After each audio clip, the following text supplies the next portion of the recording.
Have you ever dreamt of your person in spirit and wondered if that encounter was in any way real?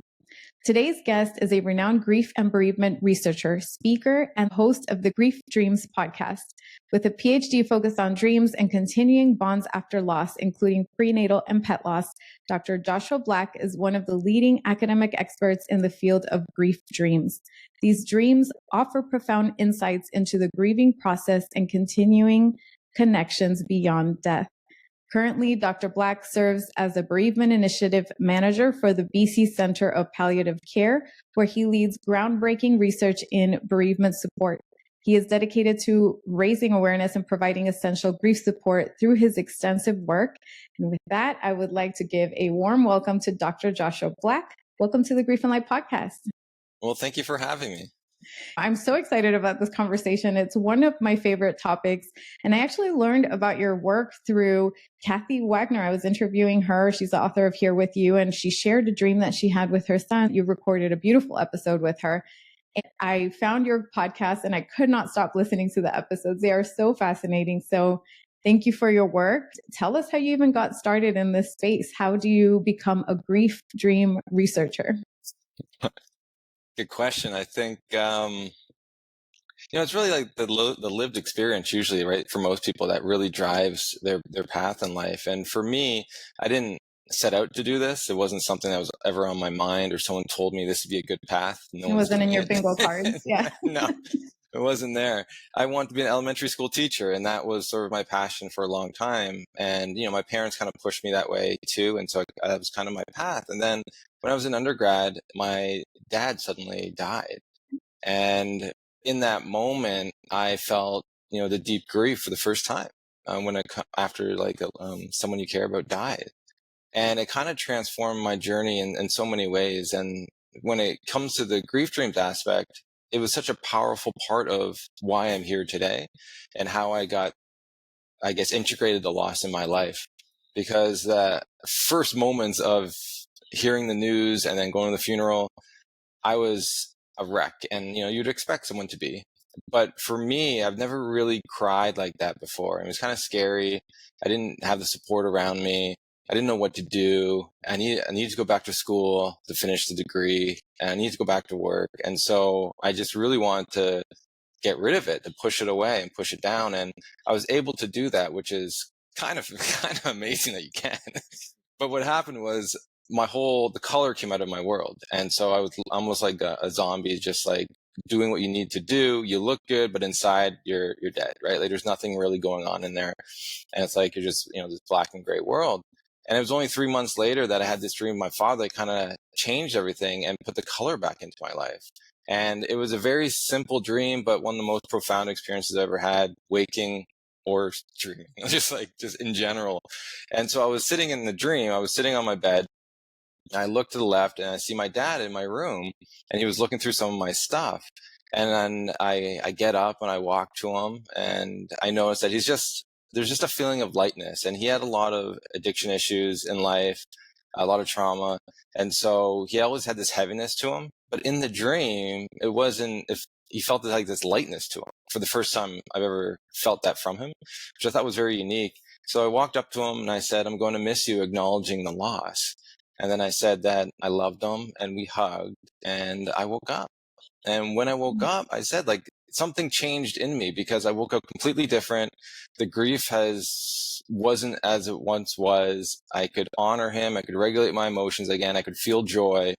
And I remember sitting at the edge of my bed and just thinking, what was that? Because I didn't even interpret the dream yet, but I could feel the change within me.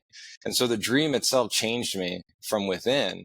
And I'm just trying to figure out what's going on. And so I always sort of held that such a beautiful and special experience for me on my journey. And I never really thought too much of it. I knew it changed me. I didn't really tell many people about it. I didn't ask dreams about other people. But just as my journey went forward, I got had an interview to go to teacher's college, and just didn't feel right. And so I denied that. And I didn't know what I was going to do, but I knew that wasn't the path anymore. And then so I decided to volunteer at a hospice and basically do some bereavement groups and one-on-ones with people. And they kept having these questions on dreams, and like I never told them about mine. It's just like, life has a funny way of organically like giving you direction Yes. and insights. And so they were asking these questions, and for me, I only had these positive ones, but they were asking, why haven't I had a dream? They're asking, why am I having these negative dreams? What does this dream mean? All this sort of stuff. And you tell, like, the questions that they were asking, they were then also complicating their own grief with their own answers on what it could be. And so I was like, oh, like, I wonder what the literature says. And so when I went back to literature, this really wasn't anything for them to really provide them understanding and comfort. And so that's sort of when I said, I wonder if this is my path. I wonder if I could do a master's or even a PhD on this topic. And so it was a real challenge. It took a lot of courage because I wasn't trying to be a researcher. I never, like everyone, like, has a plan. Some people just love that. And for me, it wasn't, that wasn't the plan. So I really had to, like, redevelop my identity and also persevere some great struggles because I was starting in a deficit, I would say, when it comes to a lot of the research methodology, statistics, that sort of stuff. I had the grades for it, but just, once you do a course, you kind of forget about it if that's not your passion. And so it took a lot of work, but, here I am. I was able to find someone to be able to do my master's with at first, which was amazing. And I found someone too that I was able to do my PhD with. And I think it was just phenomenal because without them, I wouldn't be doing this for sure, because you need a supervisor that actually will allow you to do a topic that hasn't been looked at, that they haven't looked at. And so, like, not many people are willing to do that because usually you have to do what your supervisor is doing in the realm. So both were interested in dreams, both supervisors, but just they had their own experience with these dreams that got them interested in what I was talking about and what I wanted to research. It was a beautiful path that kind of opened up a lot of different doors, and I've just been raising awareness ever since. Well, thank you for answering the call to walk on that path, because to my knowledge, are there more dream researchers that you're aware of, or are you the only one in this space? So there are dream researchers in general. Right. Not many I think there's maybe one or two in Canada. But when it comes to this topic, there's very few. A lot of people, what they do is they're majoring in a certain other field and they'll touch on the topic and then they go back to the field. They have some interest in it, but they'll just do a one-off. And so no one's actually pursuing and trying to figure out more and more of this stuff. And so there were some small studies here and there. Now I'm seeing some more studies coming out, which is nice. I would feel I have the most publications within this area. But that's just because the interest I have, and I have a great passion and love for trying to figure this out because it comes from a personal note, but also I'm really trying to help the bereaved. And I think that's where a lot of my questions lie in, is like, how can I help the bereaved understand the topic, to be able to provide a little more guidance on their grief journey, rather than, oh, I'm a researcher, this is interesting, I'm going to touch on this, and then I'm going to move on, or I'm going to do something else because I'm interested in it. I'm really trying to do research that actually will help individuals in waking life. And thank you for that. And going back a little bit, I'm sorry for the loss of your father. And I really like how you use that analogy of the color was sucked out of my life. Like everything was black and white, just very gray. And after the dream, there was some color that came back into your life. As you know, I've experienced dreams of my own. And for the listeners and everybody watching, I will be doing a separate interview with Dr. Black on his podcast. So stay tuned. Better yet, go to his podcast, subscribe to this one as well, and stay tuned for the stories because they're amazing. But it does bring an element of connection, at least it did for me when it happened, because to have a dream where you get to see them again, there is no other way to see your person again other than in this space. It is magical. It can be magical. It could also be, traumatizing in some cases, depending on the nuance of it, which we'll talk about later. But thank you for answering the call. Thank you for your research. Before we get into the nitty gritty, let's talk broadly. What is a grief dream? How do you define that? It's probably better to classify it as like a bereavement dream, but most people didn't know what bereavement meant or how to spell it, so we went to grief dream. And so it's just basically these dreams that we can have after someone that we care about dies. And so there's 3 different forms that this can take. So one can be that the dream reflects the waking life struggles that we're going through. And so the deceased isn't in the dream or they're not mentioned. So this could be like running by a mountain and the mountain collapses on you, and it just represents the heaviness of waking life and the grief on you. Then you have the second form, which is someone mentions the deceased within the imagery. It's not that the deceased isn't part of it, or there's reference to the deceased in some way. So this could be you're visiting the hospital where they died at. It could be an angel talking to you about the deceased. It could be another character talking to you about the deceased and your loss or your grief. And so you can tell it definitely represents the grief in general and what you're going through. And then the last one is what most people want to talk about, and that's where most of my research is focused on, is the dreams actually have the deceased present within the imagery. And that is where you can have these very beautiful, profound experiences, but also you can have, said, like some really terrifying nightmares that really keep people from progressing within their grief journey, because it just re-traumatizes them and keeps them really being afraid to go to sleep for the most part. And then sleep deprivation really hinders the grief journey, as you know. So thank you for making those distinctions, because in my initial understanding, the grief dream was really just dreaming about your person. In most contexts I've heard of, it's usually a positive thing. So I haven't heard anybody say, or very few people say like, oh, it was a negative experience. Most people generally say it's been a good thing. Deep dive into some of the research. What have you found? Well, the first that we were looking at was, is it even common? We didn't really even know. I had mine, my supervisor had theirs, and but how common actually is it to have a dream of the deceased? And so when we looked at that, we looked at different samples. So after spells of loss, it was 86% of the individuals had a dream of the deceased within the first year or two. After pet loss, it was 78%, and that was within the first 6 months. And then after miscarriage, this is fascinating, 57% had a dream of the deceased baby that they've never actually met, which I thought was really fascinating. That was within the first year.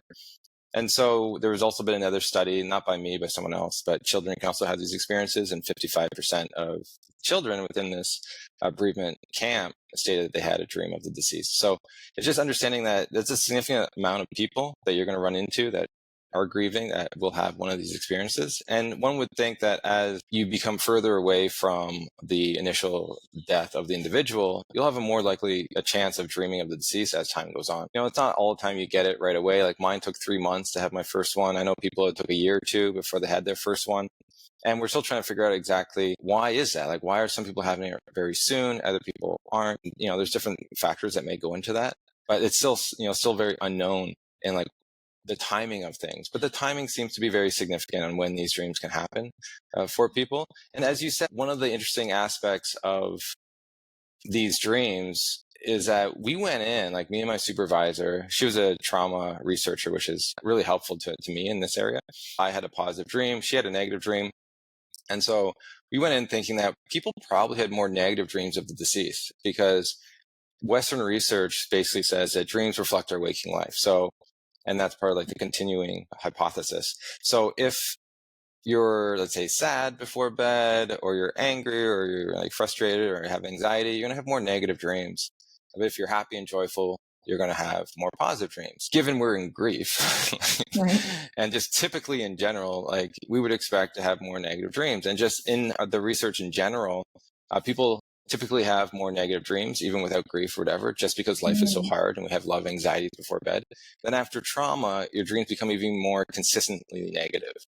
And so we were expecting something like that when we went in. But what we found was actually very shocking, is that basically when the deceased is a part of the imagery, those tend to be more positive images and more comforting images, which it goes against typical dream research. So there's something else going on within this. So it goes against typical research, which is why I think people can really have these fascinating interpretations of these dreams, and it can change them in such a different way. Like something else was going on than what we would typically understand from these dreams. So some people will say they're visitations, and some people will say maybe it wasn't, but the dream was more vivid and real than they ever had. So it's acting differently than what we would expect. So in the research, when we asked all the different samples, even after pet loss and spells of loss, what's fascinating is around 92% of those who dreamt stated that they had a positive dream of the deceased.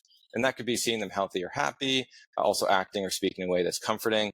And then when we asked them about negative themes that they had, which is the individual, the deceased dying again, or being dead in the imagery, or acting in ways that was causing them to be upsetting, like chasing them or something, or causing them to have guilt, 44%. So there's still a big chunk of people who are having these negative dreams. But what's interesting is most people who had the negative dreams, around 95%, also had a positive dream. And there seems to be this push for people to dream of the deceased in a positive way. And so, which is really fascinating to me. So if you are having negative dreams, what it tells me is you're not going to always have negative dreams. So the question is like, what does that reflect? Some people will interpret it as a haunting, right? Some people who think of these dreams as visitations will also take the negative dreams as visitations. And, based on your culture or whatever, like people can have different rules, understandings on these. But based on Western science, we would expect you to have negative dreams. So this may be more to do with your grief, your trauma, a lot of your guilt or regret. And that's something that we looked into. Like, why are some people having these positive dreams versus negative dreams? And, as we sort of found, like guilt and regret and trauma were some of the predictors of that. Once you work through some of those things, you're more likely if you're going to have these positive experiences with the deceased. And so it's very fascinating to sort of see that and to really understand that for whatever reason, there is this push for us to have these positive experiences. And they don't stop after one is, let's say, done with the acute phases of grief. When you've integrated your grief and your loss and you're moving forward and it's not as heavy. What's fascinating is the dreams don't stop. They may become less common, but a lot of times when you have these significant issues in your life, they can come back again to provide comfort. So in the pandemic, we saw a lot of different people just hanging out with the deceased or getting advice from the deceased. Other people through a divorce will have these dreams or a breakup where the deceased comes to comfort them in times of anxiety or job loss. And then even at end of life, you'll see these dreams again happen, and they'll help with the transition from life to death. They provide the comfort to say it's okay to let go, or that they're going to be there. So it's really fascinating how in the beginning it starts with your grief, but then after that, it really helps you through the rest of your life in very difficult moments. And so that's the fascinating part of me. I don't know any other dream image that would actually do that. And so there is something very unique and kind of mysterious about it, which I kind of love. There's something beautiful about what can happen during our sleep that can really transform us and change us as we walk in this world. That is truly, truly fascinating. We try to make so much meaning out of them. And, they did this in my dream. What does that mean? Are they okay? Does that mean that they haven't made it to heaven? Or, there's all these questions that pop up. So thank you for bringing so much context to what they could possibly mean, how they could possibly be interpreted. Let's say a negative dream doesn't mean that something bad's happening to them. There's no data or evidence of that. It may just be, hey, there is a traumatic element to this and it's showing up in a dream, and or whatever other evolution you see throughout the years. Like I'm almost 5 years in, I'm still having those dreams, but my mom hasn't. And, they were extremely close. And she always says, gosh, how do you do it? And I say, I don't know. I honestly don't know. They just happen. But if I could just give up all my dreams to give them to her, I totally would, because I would love for my mom to dream more. So for somebody who is desperately wanting to dream of their person or try to find a way to prompt these encounters, if you will, or even just have a nice fluffy dream about their person, like how can they do this? Is there a way to prompt a grief dream, a bereavement dream? Good question. We've looked into sort of why some people have these dreams of the deceased and others don't. And what we found was we looked at a lot of different predictors, from personality to dream recall to spirituality to a lot of different stuff. And what we found was the major predictor in multiple studies, so it got replicated, was dream recall in general. And so what it's saying is that the more you remember your dreams, the more likely you're going to remember one of these types of dreams with the deceased. And so I always question people now when I meet them, if they want more dreams or they haven't had a lot of dreams, is just how often do they remember their dreams typically, just in general. And what you'll find is they'll say maybe not that often or a little bit, maybe once a week. Well, if you only remember one dream a week and you're dreaming throughout the night, 7-8 hours, right? Like in REM and non-REM, like the chances of catching that type of dream seems to be slim. And so you can increase your dream recall if that is something you want to do. But I always caution people, because if you're in grief, yeah, the dreams of the deceased may be positive, more likely positive, but your other dreams without the deceased are probably going to be really negative because you're still dealing with grief, and so you may have to sort of also have the understanding of how to work with those negative dreams that would come from an increase in recall. And so what you can do is just really, in our Western culture, is to value dreams. It's something that we're not taught about. We're taught to dismiss them. We're not talked about them in school or anything. First time I heard about dreams was actually, the first time was in the Bible with Joseph. I grew up in a Christian home. The second time was in my university degree, and on the sleep course, there was a little section on dreams. And so that's a huge gap, just really understanding it. And so what you can do is just value the dreams, and you're telling your mind that this is something you want to know more about, you want to remember. And so listening to this podcast, talking about your dreams when they happen, reading about dreams, all of that will increase your dreams that you recall. So if you do have a dream, write it down. What you're saying is that this is important to me. I want to remember it, because a lot of dreams happen in a different conscious state. And so by the time we wake up, if we think about something else in the world and we try to go back to it, it's gone, because it happened in a different state of consciousness. And so the goal is to write it down, so then you won't forget about it. And then that actually increases your dream recall rate. And I had about, probably 1 or 2 dreams a week. And I'm like, oh, I wonder if this would work. And so I started doing that. And within a couple months, I was at like 3 dreams a night, because I was writing them all down. But like, that's how fast your mind says, oh, you want to know more? Okay. You want to remember more? Here you go. And so then I was like, oh, I'm getting tired from waking up from all these dreams. And so I stopped writing them down and only write down the more memorable ones. But then my recall rate had decreased because of it too. So you can increase and decrease it based on whatever you want to do. And so if you're having a lot of nightmares, it may not be best to write those down or talk about them with everyone you meet, because you're remembering more of them. There's other things you can also do when it comes to nightmares that we can talk about to help you reduce the distress from the nightmare. Yeah, maybe get some understanding. But just in general, it's understanding that you can change your frequency. And there's going to be about 10% of the population that doesn't remember dreaming at all. So they're not going to be able to remember any of these dreams.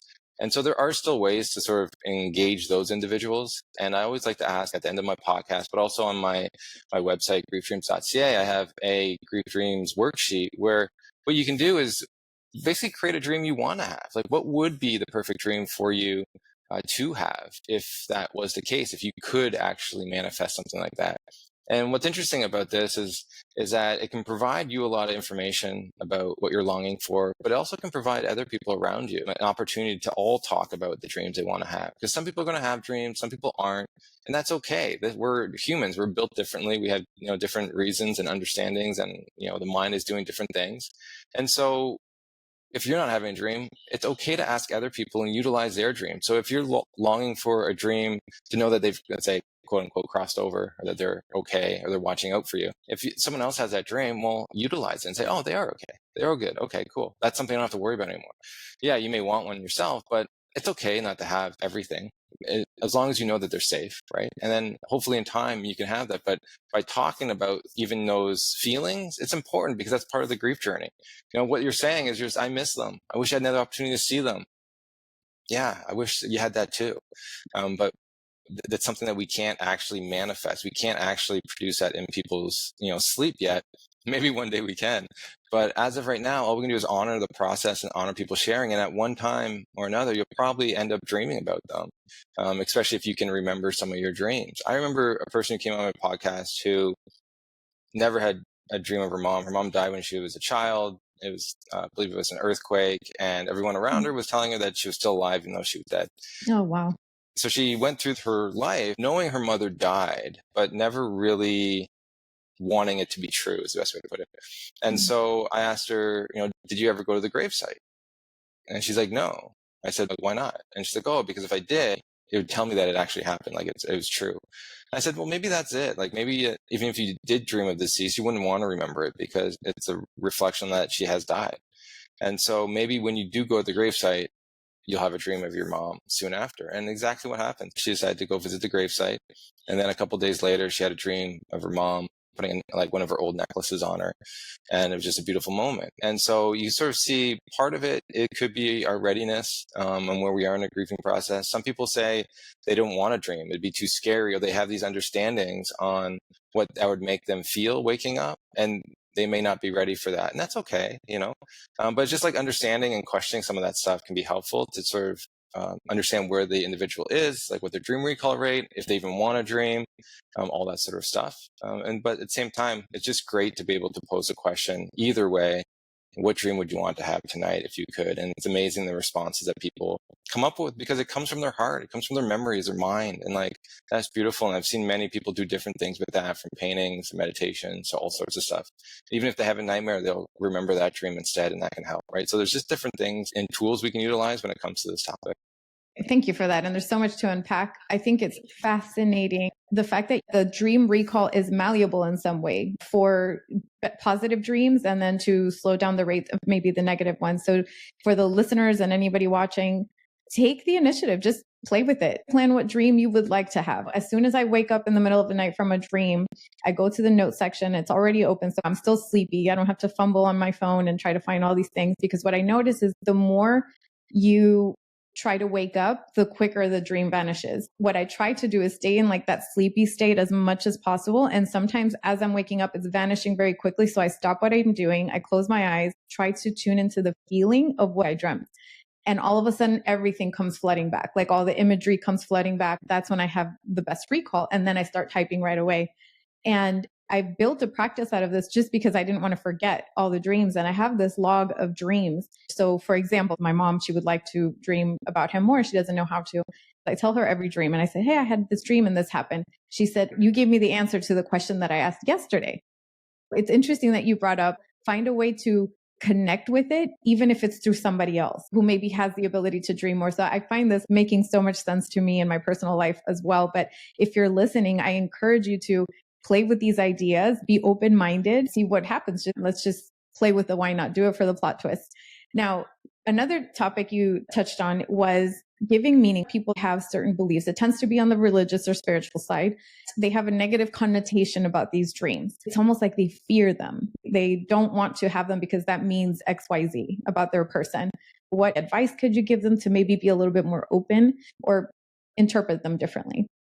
I think the first thing is what research can do is just allow you to see it from a different perspective. And you're taught in a certain culture in a certain way, and that's fine, right? But just understand that there's different ways of seeing the world. Research is just another way, another stream. And so the positive dreams, those are great for people to have, but understanding where the negative dreams may be coming from, I think is very important. I grew up in a Christian home and they didn't have any understanding of dreams. And so they would just go to the pastor to sort of see what was going on with these dreams. And so then the pastor would say, oh, it's the devil is causing you to have these nightmares. But now I know, I don't think it was the devil. It was just being in an unsafe environment at home. I think that was probably it. And so I had a lot of like nightmares growing up. So when I started doing this work, I realized very similar statements when it comes to this topic, where there's been people in some of the speaking gigs I have and just emails and even doing the research where I've had pastors or different other people state that people have told them that these dreams are from the devil, even the very positive ones. So they're like, the devil's disguising himself as your deceased person to trick you in a way. And I think that's interesting because I try to figure that out. Like what would cause that? And I think it's because they have a belief of where the soul is. And if the soul is there, it can't be here. Right. So it's just like, there's got to be trickery going on. And it must be the devil. But what's fascinating is that these people who are making these assumptions about, I guess, the afterlife or even the dreams haven't actually looked at dreams in general, haven't done their own research in it. So they're going off what people have told them in general or their own experiences. And so when I do get this sort of question a lot, I think it's okay to say that we don't know, but to sort of jump that these positive dreams are from the devil is actually kind of absurd. And I'll say why, because, I don't like attacking individuals. It's just the belief itself is kind of absurd because the research has shown that these dreams can allow people to believe more in an afterlife. If it is heaven, believe more in heaven, repair their faith, which all the things that a devil wouldn't want you to do, right? A devil technically wants you to suffer. But what these dreams are doing is providing more love in your life to believe. And then a lot of these dreams, I've asked pastors, I said, what about if I dream of Jesus? He's dead. Is that the devil in disguise? Like, oh no, that's not. I said, okay, what about Jesus with the deceased? Because I've seen a ton of dreams like that. And then the question is, well, I don't know. Well, I think that's a good point to start. If Jesus can come with the deceased, why can't the deceased come alone? Just like these different things. And then I bring up scripture and I say like Matthew 12, this happened with Jesus when he was healing people. And they said, oh, your healing is from the devil. And he's like, well, that doesn't make any sense. Like, why would the devil be healing people and like attacking his own kind of thing, where it's confusing people to believe more in heaven and more in God? Like, it doesn't make any sense. And so it's the same kind of logic here, where it doesn't make sense of who the devil is for it to go this way. So then you're at a crossroads. Is it a visitation? Is that something that one would allow? Or is it the mind? And I'm in a place that, I don't know, it doesn't matter. It's more your decision to do. But to try to take something positive and make it negative really complicates people's grief, because that's something that either the mind or the visitation is trying to provide comfort to the individual. And now you're saying you should be distressed by it, like it's the devil haunting you. It's just being understanding of what we're saying and how important it is to fact check some of the stuff just through the research now and through our own understanding. So it's very important to do that. So there's some Buddhists who can have these very beautiful dreams, and in the beginning they're very powerful and comforting, but after a while they can be very distressing because it's a sign that the soul hasn't reincarnated yet. And so for them, there's one paper I read, it was like after 2 years, some Buddhists believe that's the time frame when souls should be reincarnated. And so if you continue to have these dreams, they have these rituals that they do to provide like these merits to try to get them to incarnate faster, kind of thing, which is interesting. And so, that is its own story. But I've heard other Buddhists will say, no, they're enlightened, or no, they can incarnate when they can. And so it's just understanding the rules that people have told us and how that can impact our interpretation. And sometimes the rules need to change, and I've seen that many times where these dreams actually help change people's perspectives on their own belief structure, their religion. I had atheists now who want to believe. I had people who believe in hell, and then their person who should be there because it was a very mean person was providing forgiveness, was in the afterlife, and they like, well, maybe it isn't as I thought it was. I think it's just being flexible with our minds a little bit. And with that, it's understanding that when we do talk about these dreams with people in groups or whatever, people are going to have their own understandings. Their own culture is going to have understandings towards it. And we just have to talk to them and listen and understand, like, what are their strategies for dealing with these nightmares, or if it's a haunting. Research can help in some circumstances, but if it's a positive dream and then they're concerned about that, well, then let's talk about what that concern means and is. And then from there, we can sort of see if your culture has any kind of rituals or different things to help moving forward. There was a paper, I think it was Brazil, where if you don't get your child baptized at a certain time, they can't go to heaven. What was interesting was these parents were just grieving that because their child wasn't baptized in time. And for them in their faith, that's such a horrifying thing. But then they had these dreams where their deceased child was telling them they're in heaven. And so all of a sudden that kind of like eliminates that belief from them. And they're like, amazing. And they praise God and whatnot. But how those beliefs can change that. And I think it's very important to understand the power of these and alleviating some of the suffering that is caused by different beliefs that, people have imputed on the culture or their party or whatever, and to know that it may not be true. Like, there's so many different theories of the afterlife, so many different rules and regulations and things that we should follow or understand. We don't know, right? Like, at the end of the day, these are our best guesses based on a human mind. But I know a lot of these dreams have really helped provide guidance for a lot of people. And I would definitely think that if you actually studied these dreams, you probably get a different kind of understanding of maybe what the afterlife is like based on, cross-culturally looking at these dreams. Because one of the biggest things is a very powerful love that's really within the imagery that a lot of people say they've never really felt before, that stays with them. Kind of like what happened with my dad. There's just this loving energy that I'm like, wow, like, I don't know if I've ever felt that. There's always some type of anxiety when I'm awake, right? There's always something going on, a worry or thinking about the future or thinking about the past. But like in there, it's like you're in the present and there's this love and there's like this being there. And you get to talk to them, even acknowledging that death is real, but you're still there, right? And there's still not that deep kind of grief. And it's fascinating. You see that across cultures. There's a lot of wisdom within these dreams that we can find. Like, I don't know if it's visitation or not, but I can honor it if someone believes it is. Thank you. Thank you for that. I completely agree that there is an influence with, religious beliefs, personal beliefs, cultural beliefs, etc. My encouragement would be to approach it from a place of curiosity. If a dream shows up, instead of judging it right away, acknowledge that it happened and start there. Try not to give it too much meaning. I try to divide things into, is this helpful for me in my grief journey versus not helpful? The labels are less important than what we get out of these experiences. And like you said, with your dream with your dad, it sounded very healing, very beautiful. He looked healthy. There was that love energy. That's so beautiful. That helps you move forward. So if that's what you take away from it, then great. If you want to give it different meaning, that's a whole different experience. And I just invite anybody to relax into the experience and not approach it with so much fear. Instead, switch that fear into curiosity and just lean into that beautiful experience. I want to pivot to the conversation about continuing bonds. It is one of my favorite topics. I did an episode on this called death ends a life, but not a relationship. It's something you're well versed in. So talk to us about the evolution of continuing bonds, how it started, where we are now, and how they relate to dreams. And I know that's a whole dissertation in and of itself, but like very high level. It is. This is a lot to talk about. Yeah. So in the beginning, I wouldn't say in the beginning, because indigenous cultures always sort of talked about continuing bonds in their own way. But Freud was the one to talk about the need to relinquish relationships with the deceased. He talked about not doing continuing bonds. Like if we do continuing bonds, he said it actually hinders us in the grieving process. Like don't think about deceased, don't talk about them, let it go, move forward without them. It's done. But that's not how humans grieve. So what he was really saying is like push down your feelings. And now some of the issue is because of the research that was going on, there was like mixed results on how doing continuing bonds related to grief. There's a correlation there. It could be doing continuing bonds increases our grief. Or it could be when we're grieving, we're doing our continuing bonds to sort of help cope. And so there's new research, mine included, that really showcases that certain types of continuing bonds can be very beneficial to people in the grieving process. And there's really two different types. Well, I guess there's a lot, but you can put them into two different types.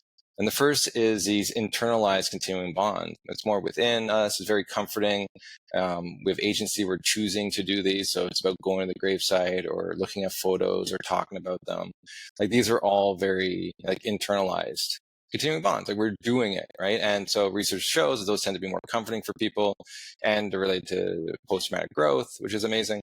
And then you have these externalized continuing bonds. This could be these waking life experiences that we can have of the deceased. So you could hear them, we can see them, smell them, things like that, or we feel their touch. It could also be thinking that the deceased is haunting you is a part of that. So these negative types of things that we can also feel. People would refer to as like a paranormal activity. It could be, or it could just be inside. Like sometimes we think that, our deceased would be proud of us for who we are. Okay. One would say, deceased is sort of ashamed of us. And so there's that negative view of what the deceased is doing. That's more like the externalized continuing bonds. And they tend to be more negative in the sense of the stress they're causing people. But what's interesting is they're also tied to post-traumatic growth, but only when they're comforting. What we looked at further was, okay, you have these two different types. Looking at attachment and trauma and grief, what are people directed towards? What are the predictors for that? And what we found in multiple studies was that when it comes to these internalized continuing bonds, ones you typically do at like hospices or any kind of bereavement programs, this is good for people who are anxiously attached or even secure attached will tend to do those. People who are avoidant attached don't tend to do those, right? Because someone who has an avoidant attachment, they're not going to process their emotions. They don't want to go towards their grief. So they're going to avoid that. So they don't really do those internalizing types. What happens is they have these externalizing continuing bonds. So people who are avoiding their grief, right, have an avoidant attachment style, they're having more of these externalized experiences, which is very fascinating to me. And so it could be that because we're not choosing in our own way to go towards the grief and we're trying to avoid it, it could be manifesting in front of us, right? These externalizing things to help us to process our own grief. So that's one theory when it comes to that. The other thing, when you look at grief and trauma, grief in general tends to be predicted more to go to the internalized continuing bonds, but people processing traumatic symptoms, it tends to be focused at the externalized. So when we look at these externalized continuing bonds, it's still a red flag. Even some people can take them as comforting, which is great, provide comfort. But a lot of times when people are experiencing those, it could represent trauma, it could represent avoidant attachment style. And those are sort of some things that we keep in mind. But because when we look at grief, continuing bonds may be great for certain people, like these internalizing continuing bonds be great for certain people, but not everyone. And it's like understanding that people are going to have different attachment styles. And if we try to force someone with an avoidant attachment style into doing something maybe internalized, like looking at photos or doing this or join this grief group, it may not be the best approach for them. Research has shown when you look at what works best for maybe avoidant attachment styles is more like getting them to understand their somatic symptoms, their headaches, their thing, and how to breathe, and doing more of that body work with them rather than doing this kind of group talk therapy. So starting there. But it's very interesting to see how these continuing bonds really are there and who utilizes them within their grieving process. Well, Thank you for that distinction, because the way that I've always understood continuing bonds has been like in that positive, more internal processing way. And I always encourage people to develop that on their own, whatever that looks like to them. But I'm hearing that that depends. What is their attachment style? Is it causing more trauma? So that's very eye-opening as well. And if you're listening and you could relate to any of this, maybe you could identify then this is a better way for me to move forward versus this other way. So very fascinating to hold that distinction. Like the dreams, the meaning is unique to each person and their experience, their trauma and their joys and all the things. I do want to touch on our love for Ram Dass and his teachings. And and I believe if I heard in one of your episodes you've dreamt about him. Talk about who Ram Dass was, his work, and anything you want to share about your dream. Beautiful question. Wow. Ram Dass is a legend. And I would say a guide and a great teacher for me on the path. So one of the biggest things for me was I've had certain dreams and certain experiences in life, and what a lot of them taught me is that I didn't love myself. And how do you love yourself in this world where you don't really have these role models who also love themselves? And how do you deal with your grief, your trauma?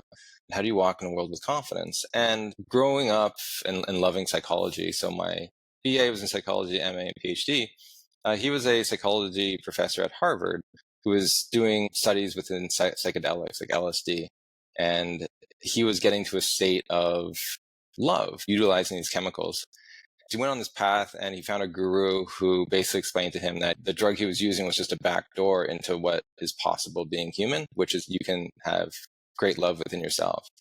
And so his journey was him also trying to love himself in his own way and having a guru to showcase how to get there. It's just been a beautiful story of my growth and learning from him, from his growth. And hopefully as I move forward, I can also be a model for other people moving forward on the importance of focusing on ourselves and understanding that there's so much work that needs to be done within ourselves, but also to be compassionate, within our journey. I know I was very hard on myself in many ways, like I should be further than I am, or I should, why is it taking so long? But then you realize, well, I've done 30 years of going down a wrong way. It's going to take some time to come back and build a new approach and model of myself. I gotta say, like that was one of the big things for me that I learned from him. I never had him on my podcast, but I had two other people, his friends, on the podcast, who also had the same kind of guru, Neem Karoli Baba. And one of my favorite quotes from him is, "Love is the strongest medicine." And it's one of the things I've seen through these dreams across culture, really, on how powerful the love could be within these dreams. And it's almost like a lighthouse for people to know what's possible. Because I always say, if it happens in their dream, and you feel it, well, that feeling is possible in waking life too. But a lot of times we've never had that experience. And the question is why?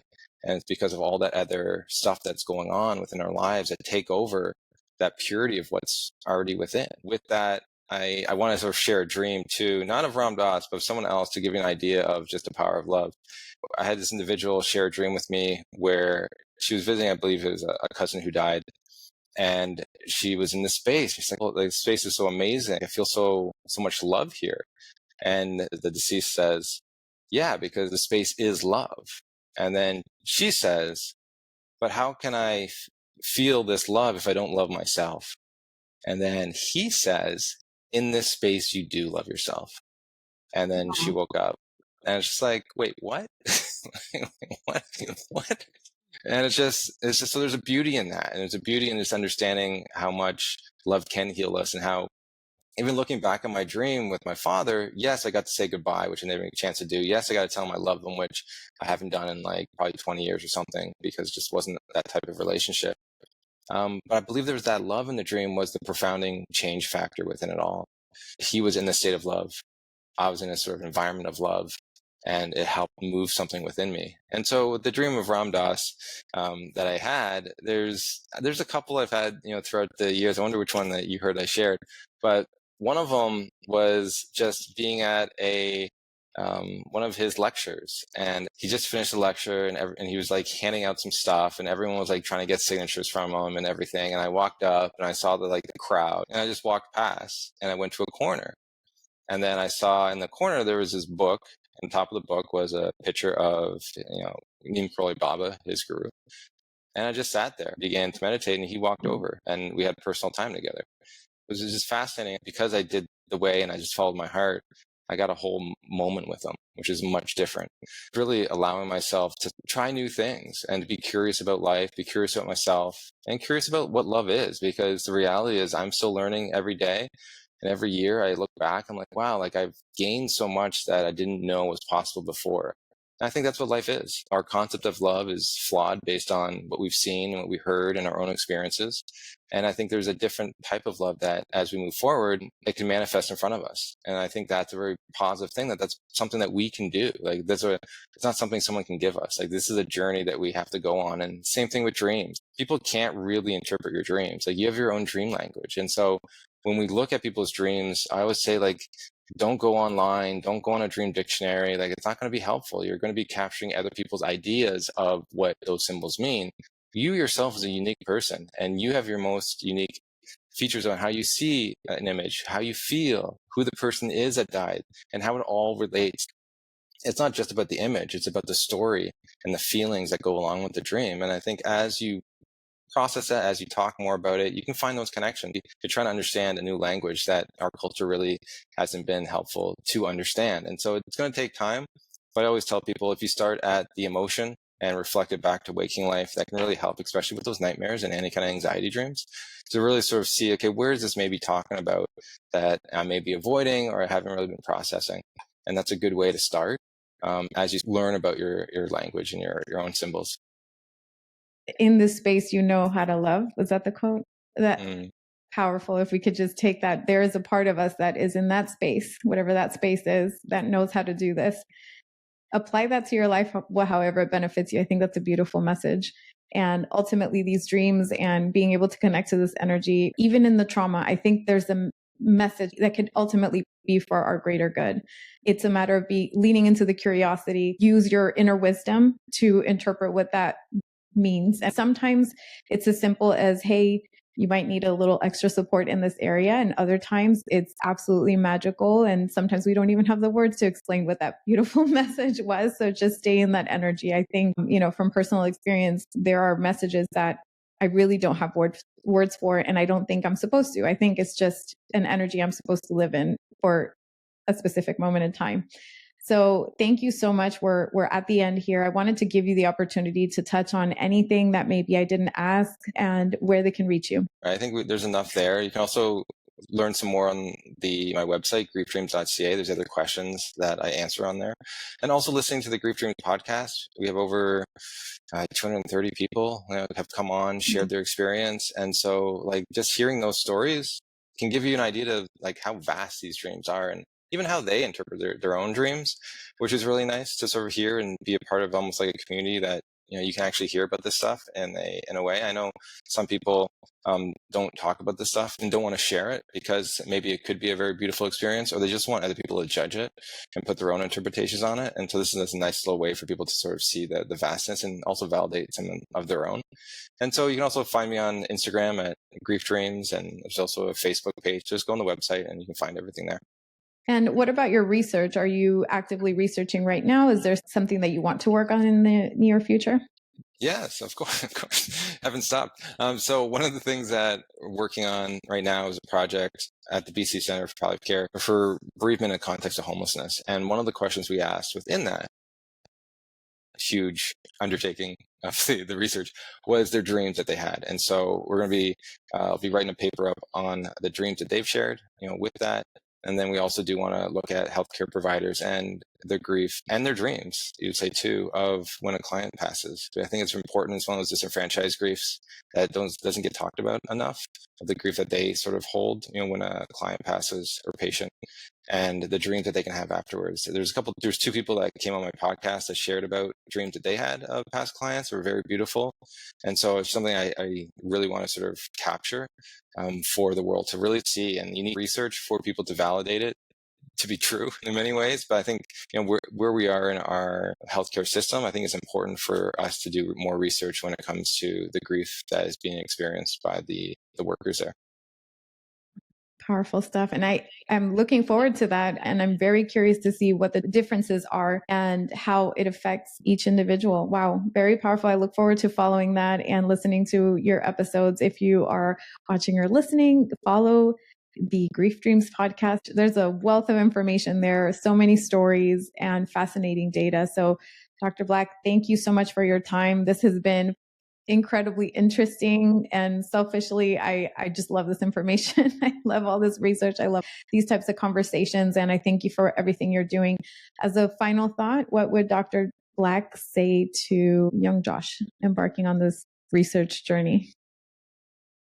Keep moving forward. Really, it's what it is. And like, continue to love yourself. I think the goal, I would just tell myself, is to understand the truth. And the truth is you don't love yourself. And if you can focus on that, everything else just comes into focus, and your path kind of like falls in place really quickly. Until then, you're running around thinking everything else will sort of suffice that need. And once I realized that, it's so interesting on how the path kind of opened up, and even how this topic, which one would assume would be so very distressing, and because it's grief, is probably one of the most profound and loving things that one could actually do their studies on, because there's so much love in a lot of these images that you wouldn't think. And so it's just interesting. It's like whatever you direct your mind to, it kind of manifests in like what you're going to do and who you're going to meet. And so that's what I would tell my younger self: just, focus on the truth that you just don't love yourself, and learn to love yourself. Beautifully said. Thank you so much, Dr. Black. It's been an honor. All right. Thank you for having me.